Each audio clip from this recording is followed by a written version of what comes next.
L'Olympique de Marseille version Roberto De Zerbi est-il en train de tout gâcher dans cette course à la Ligue des Champions? Les Olympiens ont perdu leur deuxième place au profit de l'AS Monaco. Voilà, là on est au sortir du match contre le Stade de Reims. Voilà, défaite 3 buts à 1. L'OM a encore relancé une équipe qui était en mal de résultats. Le Stade de Reims qui n'avait plus gagné depuis 15 matchs, ça évidemment on va en parler, je suis avec Enzo. Je suis avec Samy, je pense que c'est une vidéo dans laquelle on va traiter de pas mal de problèmes sur la situation actuelle de l'Olympique de Marseille. Alors, reste jusqu'au bout parce qu'on va avoir beaucoup de choses à évoquer. Voilà, les blessures, mais surtout la tactique et aussi la communication de Zerbi. Voilà, il y a plusieurs choses qui rentrent en compte et qui commencent à devenir un peu critiques. Je vous invite tout d'abord à liker la vidéo pour qu'on se mette l'algorithme dans la poche, ça récompense notre travail. Évidemment, TikTok, Twitter, Instagram et YouTube, tu dois t'abonner au compte de Massilia Zone pour suivre tout ce qu'on fait. La course à la Ligue des Champions commence à se compliquer. Monaco qui passe devant, voilà, 50 points, l'OM 49 points, bon ça reste quand même, ça va. Mais t'as Strasbourg qui est à la cinquième place et qui est à 46 points. On est à 49, je le rappelle. Enzo, est-ce qu'on n'est pas en train de se compliquer la tâche là? L'OM s'automutile à lui seul, tout simplement. C'est-à-dire que là, en perdant de cette manière-là, face à un Reims aussi faible, qui n'avait plus gagné depuis 15 matchs et novembre, comme tu l'as souligné, c'est clairement honteux, catastrophique, et ça te laisse te poser des interrogations qui sont légitimes, de par le contenu proposé ce soir, et de par aussi le fait qu'on perd notre deuxième place depuis décembre, comme tu l'as souligné, et aussi que les concurrents directs reviennent petit à petit et pas à pas sur l'OM. Donc bien évidemment que tu peux t'interroger, et surtout c'est la manière, moi, que je retiens ce soir. Parce qu'après avoir proposé un contenu aussi soporifique, en étant mais catastrophique, hormis les 10-15 premières minutes où tu avais un peu quelque chose à te mettre sous la dent, mais derrière, c'est le néant absolu. Ah, complètement. Et donc, il faut quand même se poser des interrogations sur la suite. Bah justement, on va parler, tu as évoqué Enzo le match contre Reims. On va commencer par ça avant d'évoquer la suite, effectivement. Contre Reims, on a un peu plus de 1 expected goals. Donc je vais trouver la stat exacte, mais en tout cas, Reims en a 0,98 et arrive à nous en mettre 3. Donc on est à 1,09, voilà, un peu plus, comme j'avais dit. Et la stat qui m'interpelle, Samy, et qui a dû t'interpeller aussi, c'est cette stat qui montre la possession stérile, c'est 80%. Alors, c'est 80% de possession, ça représente le top 1. En gros, l'OM est la seule équipe depuis 2006-2007, donc depuis qu'Opta analyse la Ligue 1, qui a perdu avec 80% de possession. Et tenez-vous bien, la deuxième équipe à avoir fait fort comme ça, c'est l'Olympique de Marseille de cette saison aussi, avec 79,2% de possession, lors de l'humiliation face à Auxerre à la Baie des Champs. Samy, la possession stérile, là, c'est criant. Voilà, j'ai l'impression de voir du hand tous les week-ends. Voilà, on se fait ses passes latérales, on en vient à centrer. Donc il y a eu 50 centres pour 8 réussis contre Reims ce samedi soir. Euh, Est-ce que l'OM n'est pas en train de tout gâcher justement par rapport à cette tactique? Est-ce que tu as vu ce soir face à Reims? Est-ce que c'est criant des problèmes de l'OM finalement? Oui, oui, totalement. En fait, sur ce match-là, comme tu l'as très bien indiqué, l'OM, je trouve, a été rattrapé par une vérité qui a été son fil conducteur toute la saison, à savoir le fait de maximiser, valoriser ses temps forts dans les zones chaudes. Tu parlais effectivement des 10-15 Enzo, c'est plutôt toi, Enzo, qui parlait des 10-15 premières minutes plutôt séduisantes de l'OM.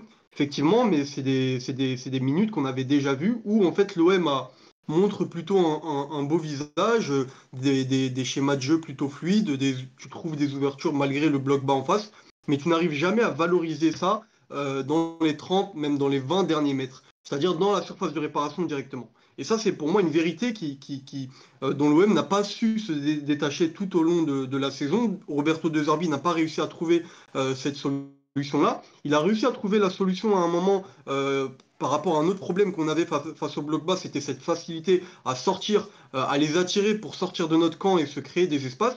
Mais il n'a toujours pas réussi à trouver cette solution pour valoriser cette possession-là dans la surface directement adverse directement. Et tout à l'heure, Tino, tu parlais de stats. Moi, j'ai une autre stat. Ce soir, l'Olympique de Marseille, c'est 40 ballons touchés dans la surface rémoise et pour aucun un but. Et Reims, c'est 7 buts dans la surface marseillaise. 7 buts. Pas Cette, si on se rend compte, 7 buts. 7 touches de balle. 7 touches de balle, pardon. Ah ouais, C'est beaucoup. Je m'en mets. 7 touches de balle dans la surface marseillaise pour 3 buts. Donc, d'un côté, tu n'arrives, toi, pas à valoriser ta possession dans la surface adverse malgré 40 touches. Et de l'autre côté, tu as encore une autre limite pour moi du système de De Zerbi, c'est que l'équipe adverse a un très faible nombre de ballons touchés dans ta surface, mais elle arrive à mettre quand même 3 buts.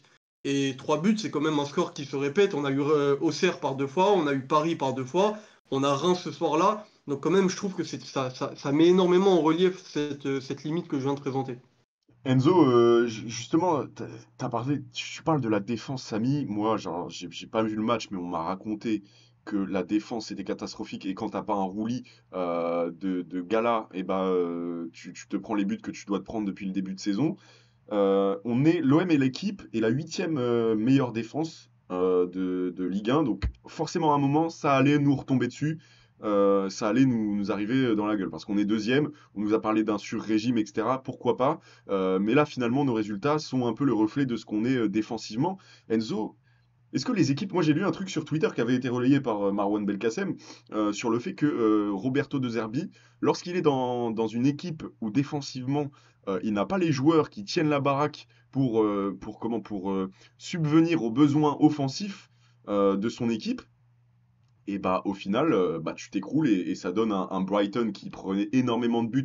À part eux, voilà, il y avait juste Bournemouth qui en avait pris plus, ce qui était absolument catastrophique. Est-ce que défensivement, là, on se heurte vraiment à un gros problème? En plus, on va en parler, mais la blessure de Balerdi plus la blessure de Luis Felipe, là, il nous reste 7 matchs sans défense. Là, ça va être compliqué, hein.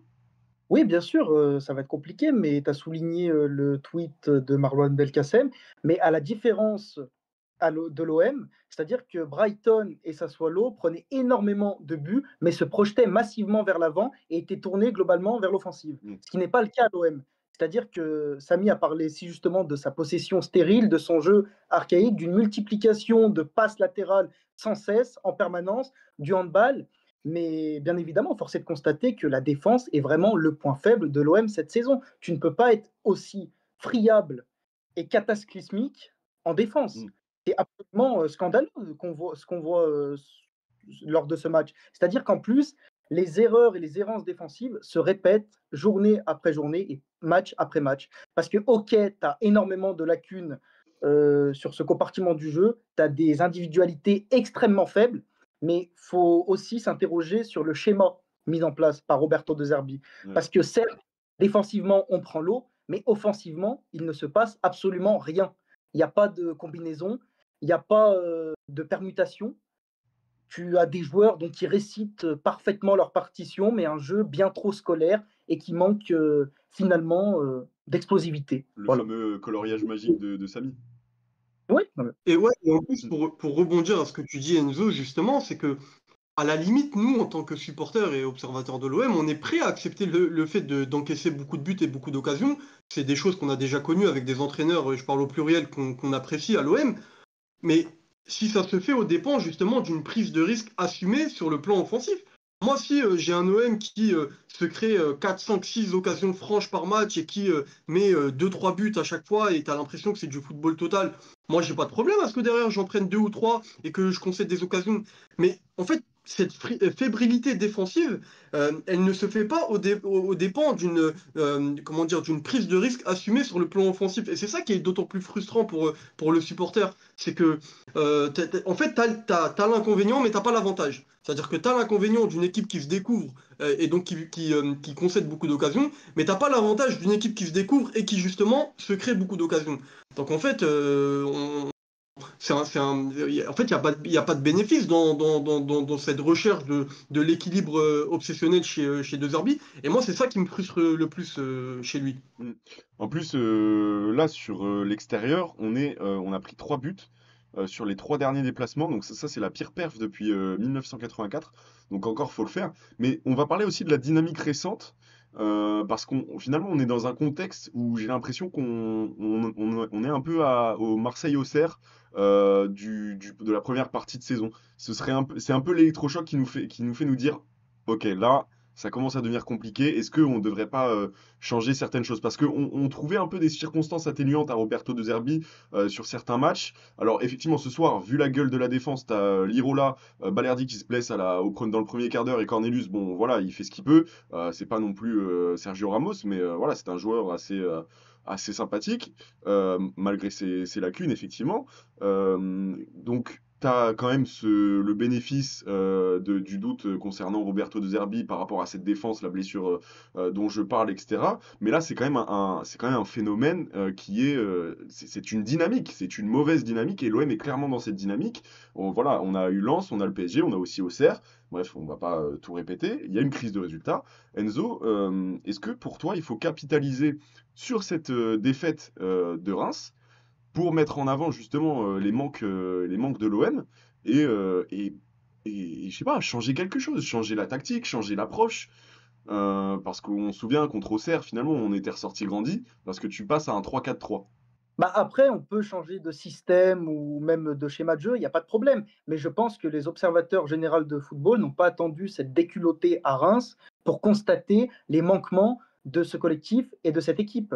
Et comme l'a souligné Samy, le problème, c'est que nous, on est tout à fait en mesure d'accepter le déséquilibre permanent d'une équipe pour se régaler footballistiquement et on accepte d'encaisser. Mais le problème, c'est que offensivement, encore une fois, il ne se passe rien. Là où l'OM a parfois par séquence été bon collectivement. Donc je pense à la double confrontation face à l'AS Saint-Etienne, à Brest, à Reims en début de saison, ou même la deuxième période contre Lyon, ou même encore 2-3 autres matchs. Tu étais porté par une individualité. Donc Greenwood en début de saison, encore Gouiri depuis son arrivée, qui porte à lui seul à bout de bras l'attaque marseillaise. Mais ça n'a jamais été collectif. Et c'est là, moi, où j'en veux personnellement à Roberto De Zerbi, c'est que moi-même, le premier, lorsqu'il a signé, je m'attendais à un football offensif, chatoyant et total, de même que ce qu'on a eu sous Tudor. Mais là, j'ai l'impression, je suis désolé, de voir l'OM de Sampaoli. C'est-à-dire qu'il peut faire 1000 passes dans un match, mais de ne rien créer.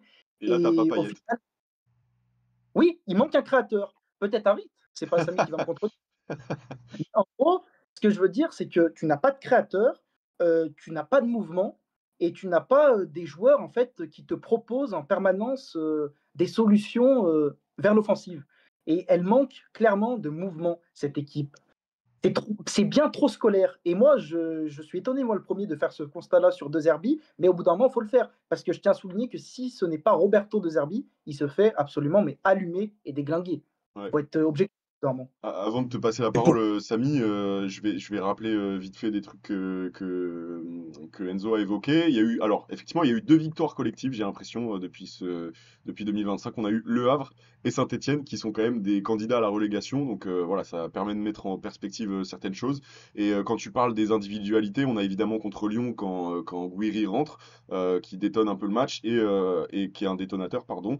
Et contre Nantes, où là, on doit profiter du génie créatif, on va dire, entre guillemets, de Greenwood pour gagner 2-0. Mais sinon, bah, tu as la défaite à Auxerre, tu as la défaite contre Nice, tu as le match nul contre Strasbourg. Cette année 2025, finalement, elle n'est pas si positive. Samy, vas-y, tu voulais rebondir. Est-ce que je te repose la même question? Doit-on capitaliser sur cette défaite contre Reims? Oui, bah en fait, tout à l'heure, t'as fait une comparaison que j'ai trouvée très intéressante, Tino, quand tu as parlé de la défaite contre Auxerre en début de saison, où tu as dit qu'en fait c'était un déclic. Et effectivement, c'était un déclic parce qu'avant Auxerre, tu avais perdu que 2 fois, et les 2 fois, c'était le match contre Paris où on va pas revenir sur ce qui s'est passé. Donc on s'était dit que bon, c'est un peu normal. Et t'as Strasbourg où on s'était dit que c'était une erreur de parcours. Alors que quand tu perds 3-0 contre Auxerre, là tu te dis effectivement l'OM est vraiment malade, il y a vraiment un problème et c'est pas des accidents de parcours. Et là, contre Reims, moi j'ai comme toi, j'ai ce même goût. Je me dis, en fait, c'est pas juste une mauvaise passe où l'OM est pénalisé par les absences ou Greenwood ou un joueur qui est un peu moins en forme. C'est vraiment l'OM est vraiment dans une séquence négative, mais comment dire, à cause structurelle qui vraiment engage le collectif dans sa globalité et également Roberto De Zerbi. Donc effectivement, dans ces conditions-là, tu ne peux pas continuer comme ça, tu dois changer quelque chose. Changer quoi, je ne sais pas. Surtout que bah, en fait, tu te rends compte que même si tu veux changer les choses, bah, tu peux pas totalement le faire. Parce que par exemple, tout à l'heure, on parlait d'un joueur comme Harit. mais on peut même en sortir plein d'autres. Les leviers que tu peux activer, c'est des leviers qui ne sont pas forcément disponibles à date. Harit est encore en délicatesse physiquement. Tu veux changer quelque chose derrière, le seul remplaçant que tu as, c'est Felipe Ramos, il vient de se reblesser. Donc finalement, même si tu veux changer les choses, bah, je ne sais pas si aujourd'hui tu as les ressources disponibles à date, là, dimanche contre Toulouse, pour changer les choses. Est-ce que la Donc c'est mort ça de qui rend la tâche. Carboni aussi, la mort de Carboni Oui, change mais pas mal de choses aussi. tu vois, par exemple, tout à l'heure, quand je voulais prendre la parole, je voulais faire une légère digression par rapport au fait que là, on dit est-ce qu'il manque pas un créatif dans l'équipe? Cet hiver, les dirigeants ils nous ont expliqué que on voulait pas faire Pogba. Alors je suis pas démago, hein, je suis pas en train de dire qu'il fallait faire Pogba et que là on a Mhm. perdu parce qu'il n'y a pas Pogba. Mais par exemple, tu disais que tu voulais pas faire Pogba pour préserver l'équilibre collectif. Aujourd'hui, on est 2 mois après la fin du mercato et on est en train de te dire que l'équilibre collectif n'existe plus. Pourtant, t'as pas fait venir Pogba, t'as pas fait venir un créateur. Donc finalement, je me demande est-ce qu'on n'a pas fait l'erreur cet hiver de trop vouloir préserver l'équilibre collectif qu'on a gagné sur le mois de décembre, notamment avec ce match à Bollard, et qu'on on s'est pas un peu perdu dans ça et qu'on n'a pas loupé l'opportunité d'insuffler un nouveau souffle dans cet OM cet hiver qui allait ramener ce fameux déséquilibre sur le plan créatif. Gouiri, c'était pour remplacer Wai sur le plan de l'attaque, sur le plan du neuf, mais en termes de 10, tu as parlé Carboni, tu as perdu Carboni, et t'es pas allé, t'as Harit qui est pas là, et t'es pas allé chercher ce mec-là. Donc moi, je me demande si l'erreur, elle n'a pas été faite déjà au mois de janvier. Mais si par exemple tu veux passer sur admettons que tu veux revenir sur le 4-2-3-1 de début de saison, qui est-ce que tu mets en 10? C'est ça la question. C'est qui est-ce que tu mets dans ce rôle de créateur? Tu vas pas mettre Rowe, tu vas pas mettre Greenwood, allez, pourquoi pas, mais je doute fort de sa capacité à évoluer dans le cœur du jeu. Voilà, il aura tendance à évidemment s'excentrer. Que même si tu veux changer, tu n'as pas les ressources disponibles. En fait, là, la question, c'est pas juste est-ce qu'il faut changer, c'est est-ce que tu peux changer. Et moi, malheureusement, je pense que, en tout cas sur les très courts termes, dans l'immédiat, pour le match de la semaine prochaine contre Toulouse, t'as Harit qui est incertain, t'as Felipe Ramos qui vient de se reblesser. Tu peux pas changer en fait finalement. Tu parles de un 4-2-3-1, pourquoi pas? Mais déjà, je vais mettre qui en 10? Je vais mettre qui? Ma charnière centrale, mes deux défenseurs, ça sera qui? T'as Balerdi qui vient de se péter, t'as Ramos qui est pas disponible. Enfin, je veux dire, c'est ça qui rend la tâche encore plus difficile, c'est que tu peux changer, mais tu n'as pas les ressources pour le faire. C'est Enzo, c'est ça un peu. T'as Murillo qui est blessé, Balerdi qui est blessé, Luis Felipe, bon, il a quand même une hécatombe. Est-ce que finalement on pourrait pas un peu faire preuve de mansuétude par rapport à Roberto De Zerbi là-dessus en tout cas? Parce que effectivement la tactique c'est sa responsabilité. Par contre, c'est vrai qu'en défense, il a quand même bon, voilà, c'est ce dont j'ai parlé. Aligner Lirola à J à 8 journées de la fin, c'est quand même ça fait quand même mal au bide quoi. Oui, ça c'est sûr, aligner, Lirola en mars 2025, ça c'est pas de la faute à De Zerbi, c'est plus, celle des dirigeants qui n'ont pas assez travaillé sur, ce point-là, de l'équipe. C'est-à-dire qu'en gros, on a recruté massivement au milieu de terrain en attaque, mais en défense, c'est très, très, très limité.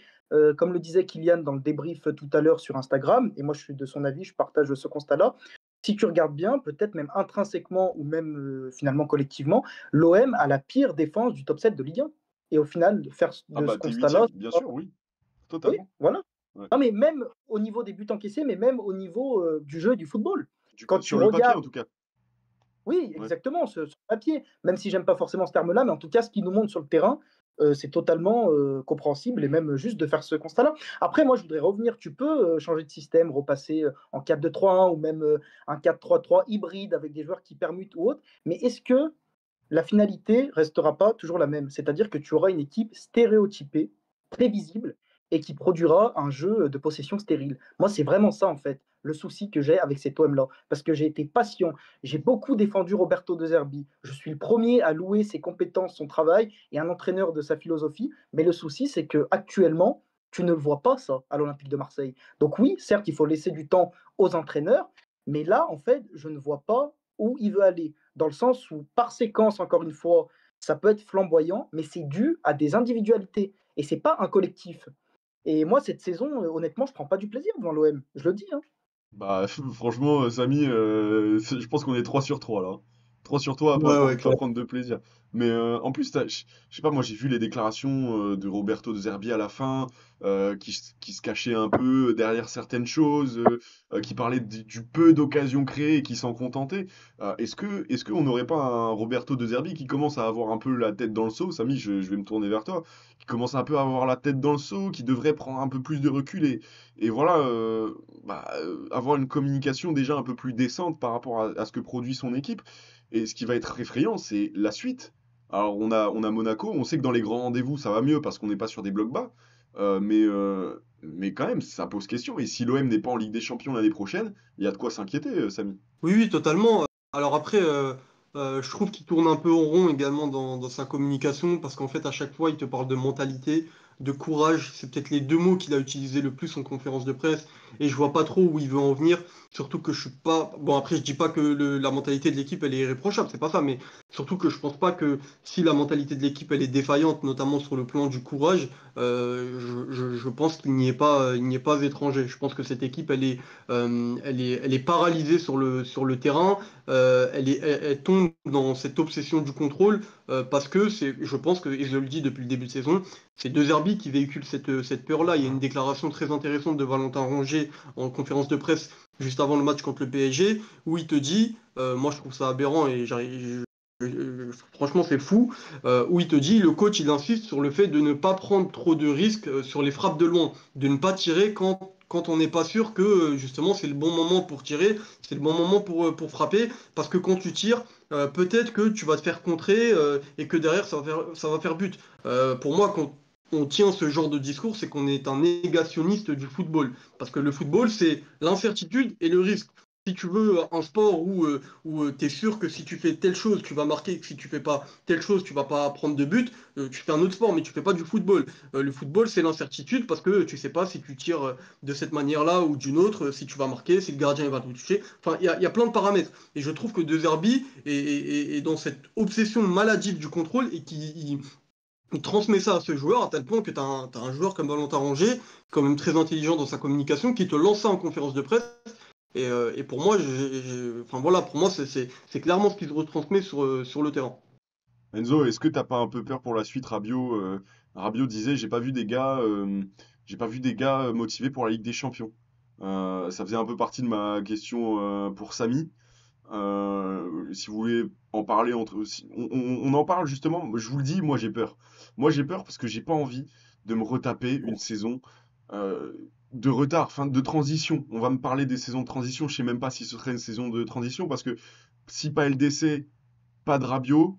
Alors effectivement, il reste des joueurs, il restera des joueurs, mais encore une fois, tu prendras du retard sur le projet que tu as voulu instaurer. Parce que Roberto De Zerbi, on n'est pas sûr que sans Ligue des Champions, on n'est même pas sûr qu'il soit là l'année prochaine. Il reste, bien sûr. Et oui, Mais moi, je vous le dis sincèrement, j'ai des frissons dans le dos quand je vois le logo de la Ligue Europa et la cinquième place à 3 points de nous. Enfin, les gars, moi, je vous jure, on va passer une fin de saison. J'ai peur. Alors, je sais pas si vous avez peur, mais moi, je trouve que pour la suite, j'ai confiance et en même temps, j'ai pas envie d'être tendu. Alors, j'espère qu'on va vivre une fin de saison en mode OM Strasbourg 4-0 à la fin, comme celle sous Sampaoli, parce que c'est encore plus exquis. Voilà, on se régale encore plus quand on est tendu. Mais je vous le dis, comme dirait Rocky, moi j'ai peur, les gars. bah, moi, de toute manière, j'avais souligné le fait d'être confiant et que la deuxième place était quasiment assurée, mais à culpa, là, honnêtement, j'ai de plus en plus peur. On a Mais grillé les d'ailleurs, cartouches. oui, et bien sûr, bien évidemment. Mais le problème, c'est que je ne pense pas que ce soit une question de mentalité, de courage, de caractère. Parce que comme il l'a souligné Samy, en fait, moi, là où je suis déçu de Roberto De Zerbi, c'est de par sa communication. Même après le match face au PSG, il ose te sortir l'excuse du budget. Mais au bout d'un moment, c'est pas de la faute du PSG si on n'arrive pas à battre Reims qui n'a plus gagné depuis 15 matchs, si on relance Auxerre qui n'avait plus gagné depuis 11 matchs, si on perd face à un Lens décimé avec 10 blessés, c'est un problème de contenu. Et c'est-à-dire que moi, j'entends même rarement, finalement, ou du moins moins que je l'espérais, Roberto De Zerbi te parler football et tactique en conférence de presse. Et elle est là, la véritable interrogation et le problème. C'est que pour moi, c'est uniquement dû au, au non-football de son équipe, tout simplement. En fait, il reflète la peur et la frilosité dans son discours et même dans ses actes. C'est une équipe qui ne prend pas de risques, qui est frileuse, qui est peureuse et qui produit des contenus insipides et stériles en fait. Et il faut le dire ça, il faut le dire. Ouais, complètement. Et tu sais, Samy, t'as peur, toi, ou pas? bah justement, en fait, Enzo, tu disais que toi, t'étais jusqu'ici, t'étais serein pour la deuxième place. C'était aussi mon discours, moi, depuis quelques mois maintenant. Je me rappelle, j'avais commencé à tenir ce discours en janvier. Je disais, moi, je suis quasi sûr qu'on va faire deuxième sans trop de problèmes. Le podium, il est déjà assuré. J'ai encore dit ça il y a quelques semaines. Et même tout le monde, quand on faisait les vidéos, on était assez raccord sur ce discours que, bon, on disait souvent sauf catastrophe, tu vas finir sur le podium ou même deuxième. Et en fait, j'ai l'impression que, je me suis fait la remarque tout à l'heure, j'ai l'impression qu'il y a un peu un effet papillon depuis plusieurs semaines, où tu as l'impression que ça monte crescendo, mais tu as plusieurs événements négatifs. Tu sais, un peu comme dans un scénario Hitchcockien où tu as l'impression qu'à chaque fois il se passe un truc, un événement négatif qui t'amène justement à la catastrophe. Et j'ai l'impression que depuis quelques semaines, on assiste à des mini-catastrophes qui deviennent en fait une réalité concrète. C'est-à-dire que quand on disait sauf catastrophe, tu finiras sur le podium, j'ai l'impression que de plus en plus on flirte avec la catastrophe. Ça a commencé avec, mine de rien, ce qui s'est passé à Auxerre avec Longoria, ça commence à sentir pas bon. Tu as l'impression qu'il y a un peu de stress qui gagne les dirigeants et l'entraîneur. Tu as l'impression qu'ils ont promis des choses à des joueurs importants sur l'année prochaine. Une promesse de Ligue des Champions et tu as l'impression qu'ils veulent pas perdre ça. Ensuite, tu as ton meilleur joueur que tu commences un peu à perdre, qui est de moins en moins impliqué, à tel point que tu dois le mettre sur le banc sur 2 matchs très importants. Ensuite, tu perds Murillo sur blessure. Alors, je sais, on va me dire Murillo, c'est pas Cafu, je sais, mais je veux dire, à l'échelle de l'OM et à l'échelle du 11, c'est un joueur qui avait son importance. Et donc, quand tu le perds, c'est quand même. Il y a un petit peu un goût de mini-catastrophe. Ensuite, c'est Højbjerg, pareil. Højbjerg, c'est pas Zidane, mais tu vois, ça commence un peu. Højbjerg, 3 semaines. Et là, ce soir, tu perds ton meilleur défenseur et capitaine. Et donc, j'ai l'impression que ça monte crescendo, en fait. Les mini-catastrophes, elles montent crescendo. Et donc, ce fameux discours qu'on avait de dire sauf catastrophe, on finira sur le podium.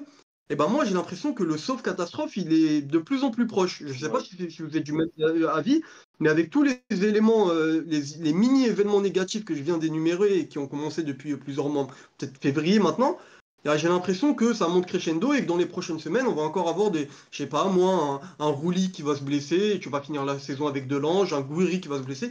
Et j'ai l'impression qu'il y a une forme de presque d'irrationnel, de malédiction qui, comme dans un film Hitchcockien en fait, tu t'approches de plus en plus du drame en fait. C'est Franchement, ça me fait froid dans le dos. Bah justement, c'est le but des films d'Alfred Hitchcock, Samy. Ça me fait, moi, voilà, ça me fait sursauter, ça me fait bondir, parce que on a souvent ce discours en mode, on est l'OM, rien n'est jamais sûr. Et bah, moi, je m'étais dit, je m'étais figuré justement, je m'étais promis de me dire, ça reste du football, rien n'est concret, rien n'est binaire. Et j'ai l'impression qu'avec l'OM, justement, c'est binaire et tu peux toujours prévoir qu'il y aura une catastrophe. Quand t'es bien, bah t'es jamais bien. Genre, c'était aujourd'hui, j'étais dans ma cuisine et je sais pas, j'étais en train de gamberger, voilà, avec le plat qui mijotait en sauce. Là, je gambergeais un peu et je me disais, mais en vrai, mais à quel moment on est à l'abri que Benassia et Longoria se brouillent pour un truc à la con? Et vu qu'on est l'OM, bah, on va repartir sur un truc où il y aura une instabilité sans nom. Mais j'ai l'impression que ce truc-là, si je l'ai pensé, c'est parce qu'on en approche. Tu vois, parce que Ouais. on est à l'abri de rien. Et là, sportivement, si ça va mal, j'ai peur que au niveau des dirigeants, politiquement, ça commence à aller d'autant plus mal. Et n'oublions pas qu'on est à l'OM et que chaque chose est décuplée. Enzo, voilà, on parlait de peur et je pense que c'est légitime. Et voilà, à part migrer sur la Juve de Igor Tudor, on va être obligé de bouffer cette soupe jusqu'à la. Et on est en stress. Je sais pas si vous qui regardez cette vidéo, parce que voilà, ça fait toujours du bien d'en discuter quand ça va mal. L'important, c'est la communication. Voilà, dans notre relation avec l'Olympique de Marseille, c'est important de communiquer. Et là, dites-nous si vous avez peur. Enzo, je crois que tu as peur aussi. Parce qu'on veut pas se retaper une saison de transition. On est en boucle là depuis 5 minutes sur la peur, mais le risque, c'est vraiment qu'il y ait encore une saison de transition et même qu'on reparte sur un nouveau projet. Et nous, on en a marre, on n'en peut plus parce qu'on a vécu en plus Marcelino l'année dernière, la saison de Marcelino. Voilà, on a franchement bouffé, on a bouffé des mauvaises herbes, en veux-tu, en voilà. L'année prochaine, si on est encore sur une saison où on n'entend pas la Ligue des Champions retentir dans le stade Vélodrome, franchement, je me dis, bah, qu'est-ce qu'on peut faire avec ce club, quoi. Mais c'est très alarmiste comme discours, évidemment, mais je dis ça parce que ça nous pend au nez. Oui, bien évidemment, c'est très alarmiste comme discours, mais finalement très réaliste. En fait, là, actuellement, je me retrouve dans le même état que l'Olympique de Marseille de De Zerbi. C'est-à-dire que je suis peureux et frileux pour le reste.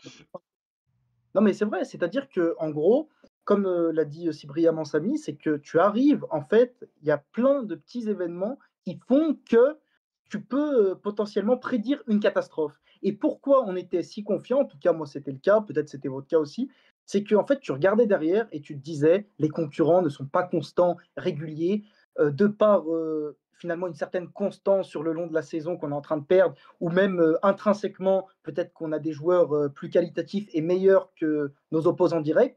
Mais en fait, le souci, c'est qu'à force de perdre des points bêtement et en proposant absolument rien face à des Reims, face à des Auxerre ou à des équipes aussi faibles, finalement, que ce soir, eh ben, tu peux tout à fait sortir du podium et encourir à la catastrophe. Mm. Et il est là c'est peut-être qu'au final, on sait très bien que l'Olympique de Marseille est par définition instable. C'est la ville, c'est le club, c'est la ferveur, c'est notre passion qui veut ça, il n'y a pas de problème. Mais cette saison, si tu regardes bien en termes de contenu, tu n'as aucune garantie. Finalement, tu te reposes sur le fait que en fait, tu sois peut-être le moins pire des concurrents directs à la Ligue des Champions. Mais quand tu regardes par exemple, finalement, même Lyon, qui fait une première période très très bonne et une deuxième catastrophique contre Strasbourg. Mais même footballistiquement, avec des Cherki, des Almada, tu sens qu'il se passe quelque chose, Mikotadze, et qu'il y a un truc, il y a du football. Alors que quand tu regardes l'OM jouer, tu dis qu'il ne se passe rien à part d'une multiplication de passes latérales. Et moi, je suis inquiet par rapport à ça. C'est que à force de jouer comme cela et d'être peureux, on va vraiment perdre peut-être notre place sur le podium. Mm. Samy, quelque chose à rajouter peut-être avant qu'on clôture cette vidéo? Non, juste deux choses. Moi, quand on disait sauf catastrophe, tu finiras sur le podium. Moi, quand je disais sauf catastrophe, dans ma liste des catastrophes, il y avait la possibilité que tu perdes Balerdi, par exemple. Alors qu'elle n'était pas première dans la liste, elle n'était pas deuxième, elle n'était pas troisième. Elle était quelque part, mais en tout cas, elle était dans la liste. Et moi, je ne minimise pas du tout ce qui s'est passé aujourd'hui. Tu as perdu ton capitaine. Ça a l'air d'être relativement grave. Euh, Tu vas peut-être le perdre pour deux trois matchs quand tu sais qu'il t'en reste 7 et que tu es déjà en délicatesse sur ce secteur défensif-là. Moi, ça me fait plus que peur. Je ne veux pas. Enfin voilà, pour moi, c'est une vraie catastrophe qu'on a vécue aujourd'hui, au-delà du score. Et par contre, juste une chose. J'ai pas, je sais pas ce que vous en pensez, mais moi j'ai pas du tout aimé la déclaration de Rabiot après le match. Je pense que c'est peut-être le cadre le plus important de l'équipe. Et après une défaite, venir taper sur tes coéquipiers comme ça, en les pointant du doigt et en te mettant en marge parce que tu dis moi je suis venu ici pour jouer la Ligue des Champions, sous-entendu eux c'est pas le cas. Je trouve ça petit déjà et je trouve ça contre-productif. Et surtout, je trouve ça répétitif de sa part. En début de saison, il avait le discours de, encore une fois, moi je veux jouer avec les meilleurs joueurs, donc je ne sais pas si je vais rester la saison prochaine, on verra à la fin de saison. Et là, c'est moi je veux jouer la Ligue des Champions et les autres ils veulent pas. Mais quand on regarde le match de Rabiot ce soir, moi je pense que les meilleurs joueurs ils veulent pas jouer avec toi, et je pense que les équipes qui jouent la Ligue des Champions elles veulent pas de toi. Donc je pense que cette déclaration elle est très mal avisée. Et déjà pour ses prestations et pour son statut dans le vestiaire. Et ça m'a énormément déplu, moi. Faudra faire attention, comme on ne sait pas ce qui se dit effectivement dans le vestiaire. J'espère que c'est une déclaration où il l'a déjà dit avant à ses coéquipiers, donc voilà, ils n'auront pas la surprise de l'entendre ou même de le lire sur les réseaux Non, non, sociaux, ce serait mieux. c'était vraiment juste après le match sur Ah le ouais, terrain, en d'accord, fait. ouais. C'était Donc, les fameuses réactions à Oui, chaud là sur Robin. ah ouais, bon. Bon mais bah, si je peux juste ouais, euh, vas-y, vas-y, très, un très brièvement, comme ça on clôture. au discours de Samy, c'est vrai que moi, je ne suis pas le premier forcément à taper sur Rabiot parce que pour moi, il y a pire dans l'équipe. Mais par contre, c'est vrai que depuis qu'il est arrivé, il est beaucoup dans le moi-je, moi-je, moi-je. Et là, au final, tu sors d'une défaite 3-1 où lui-même n'a pas été excellemment bon. Et venir taper sur tes coéquipiers comme ça, c'est assez contre-productif. Et aussi, le problème, c'est que lui, il te parle, encore une fois, d'envie. Mais c'est juste tout simplement parce que tu n'as pas eu le niveau footballistique pour l'emporter ce soir. Mm. C'est pas un manque d'envie ou de caractère. Ça veut rien dire, ça. En tout cas, merci Samy, merci Enzo. J'espère qu'on se retrouvera pour sous de meilleurs auspices, parce que là, ce soir, c'était un peu enfin, c'était full négatif finalement. L'OM de De Zerbi se recevra Toulouse dimanche prochain. Alors voilà, on espère que l'issue sera beaucoup plus favorable. Évidemment, il reste 7 matchs à jouer pour l'OM 2024-2025, qui est quand même l'un des meilleurs effectifs depuis longtemps, donc ce serait dommage de cacher un cru comme cela. Donc voilà, Toulouse à domicile, Monaco à l'extérieur, Montpellier à domicile, ça devrait être bon. Finalement, tu te souviens, Samy, quand on regardait le calendrier, je pense que la seule certitude pour l'instant, c'est Montpellier à domicile. Enfin bref, du coup, ensuite, tu as Brest, tu as Lille à l'extérieur. On avait dit, si tu veux finir deuxième, comparé à ce qui s'est passé la saison dernière, qui était la première saison à 18 équipes, le deuxième avait fini à 67 points. Si tu veux finir deuxième, il faut prendre 15 points. Mm. Et 15 points, c'est 5 victoires. Là, il te reste 7 matchs. Ça va être chaud, hein. C'est un peu... Étant Ouais. donné que T'es à 40. c'était un peu tacite qu'on aille justement gagner à Reims. Je pense que quand on disait ça, on s'imaginait gagner à Reims en tout cas. T'as Lille à l'extérieur aussi, Oui, Le Havre à l'extérieur et Rennes à domicile. exactement. Parce qu'on avait dit que le fait de faire le carton plein contre Reims et Toulouse, ça pouvait t'offrir l'opportunité d'arriver à Monaco avec un peu ce fameux joker.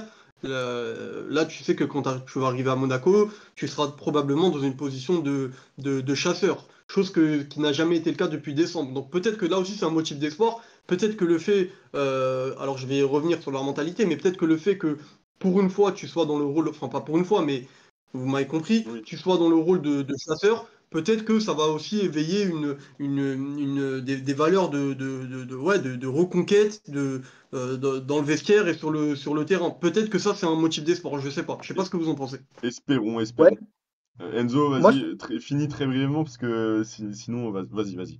d'accord, je finis juste sur ça. En fait, moi, je pense que c'est un mal pour un bien, finalement, peut-être de perdre cette deuxième place ce soir, parce qu'en fait, on ne va pas peut-être se reposer sur nos acquis et sur nos lauriers et se dire que finalement, là, faut y aller parce qu'on n'est pas assuré de terminer deuxième. Lorsqu'une équipe est constamment deuxième depuis quelques mois, elle a tendance, et c'est humain, à se dire que tout est acquis ou autre. Alors que là, il va falloir aller les chercher, les points, et gagner, et on n'a plus forcément notre destin en main. Donc ça, c'est important, oui. Vous avez raison, messieurs. Voyons le verre à moitié plein. En tout cas, merci à vous d'avoir participé à cet épisode, à cette analyse Massilia Zone. Je vous invite, vous, viewers, à commenter déjà votre avis, à aussi vous abonner à cette chaîne, ainsi que nos comptes Twitter, TikTok et Instagram, et aussi liker cette vidéo. Voilà, je le martèle, évidemment, c'est pour le bien de l'algorithme, qu'on l'ait dans la poche, comme je le dis toujours. Massilia Zone, le média le plus complet sur l'Olympique de Marseille, humblement. Les gars, je vous dis ciao, à la prochaine, et allez l'OM.